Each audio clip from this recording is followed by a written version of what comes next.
What's up, babes? So I called it.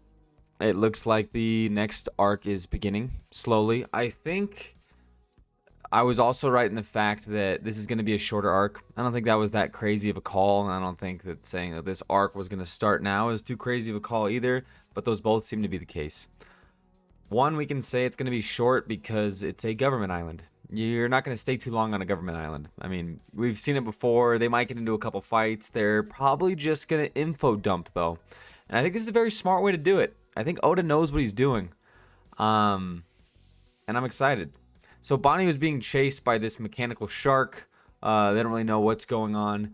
But before any of that happens, so it looks like Germa's going to escape because of Caesar's attack your friend, attack oven, attack Katakuri gas, I guess, in the air. I guess we just have to accept it. They're probably going to escape. I don't think that's going to really lead to anything. But the good news is that probably means that it's going to open up more chapter relevant stories to something else maybe going on in the world right now. Yeah, so they're getting attacked. Luffy, Chopper, and Bonnie all fall into the sea.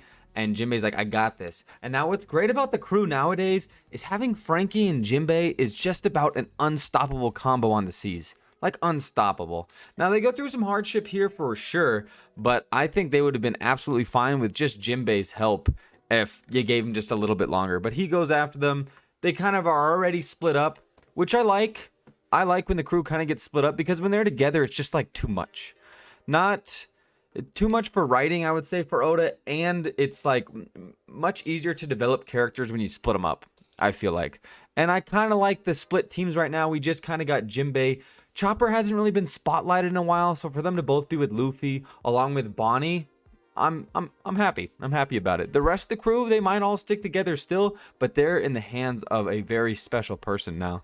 So this crazy mechanical shark actually capsizes the entirety of the Sunny, which is pretty crazy because, like I said, we haven't really seen anything like this happen before. And then he even chases off Jinbei. So it's a very intelligent mechanical shark creature. We come to find out why later. But the crew gets separated, and literally the Iron Giant comes out of nowhere, straight out of multiverses, comes down and punches the shark in the face. For a second, I thought it was Frankie, but then we're seeing Frankie kind of in the ocean. I'm like, okay, never mind. But I was like, damn, Frankie pulling out that shit. He's looking great. It literally looked like the same panel when he's looking at Caribou. Which, by the way, what happened with Caribou? Just having to deal with all this? Punches the shark, and then it goes straight into Tashigi and a couple others. I love that they're introducing more government characters, especially people nearby like Doll and Prince. What is also very interesting is they're starting to just call people out when they're sword. If they are a sword member, it now is going to tell us that they're a sword member, which a lot of these people are. I thought it was going to be maybe more of a secretive thing, but this could also be how they kind of implement that a little bit into the story because, like I said, Oda might be running out of time. But they're talking about how we need to go save Kobe, and he's like, dude, that's not going to happen. Like, Blackbeard's not going to allow that to happen. Which, by the way, I think this all kind of points to Blackbeard, but I'll get to that in a second.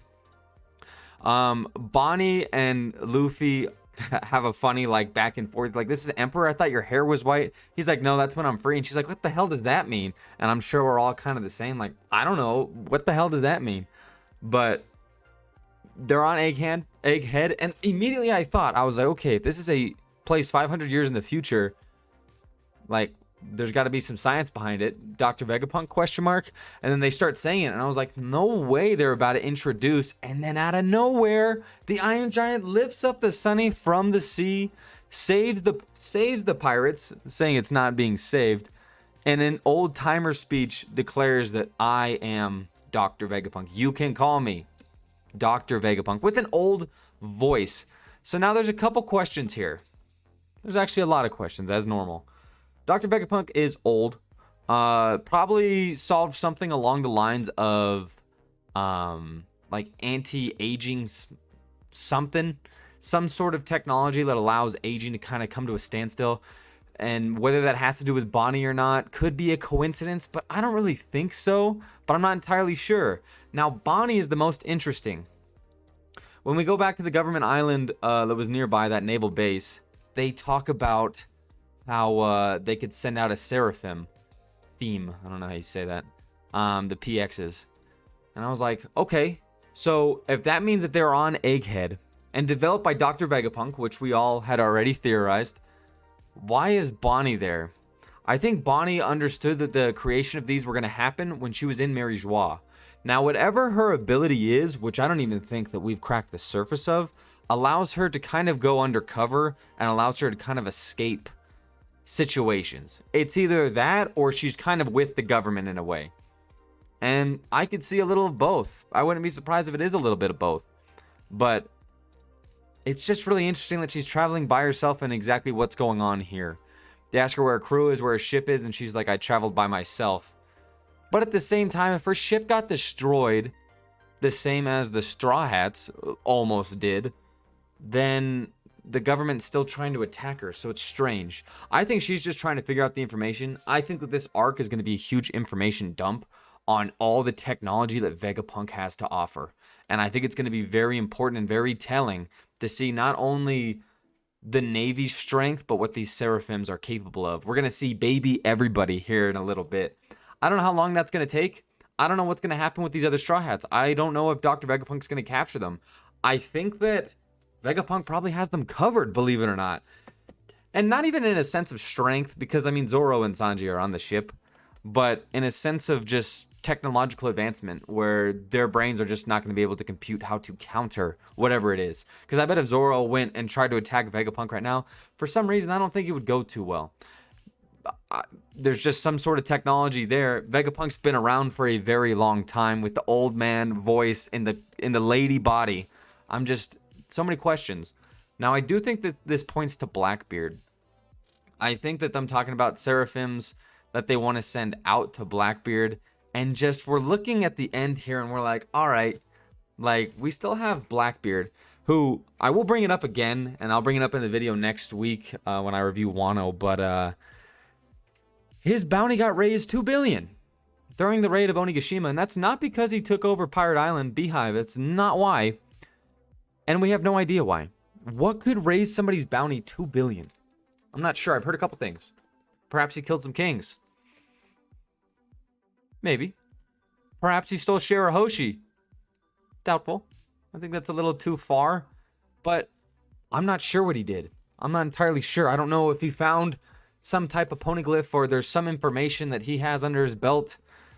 But 2 billion in such a short amount of time. I'm very interested to see why that happened.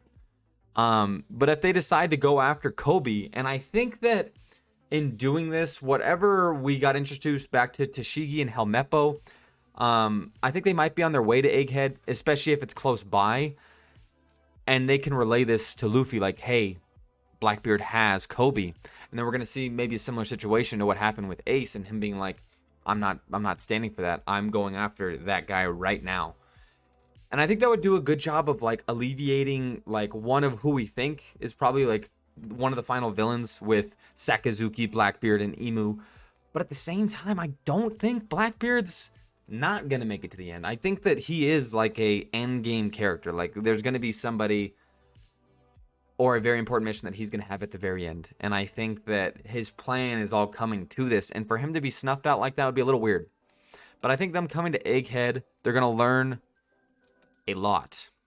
And I think combined with Robin's knowledge, it might be what they need. Do I think the poneglyphs here? No. Because I don't think the stop will be too long.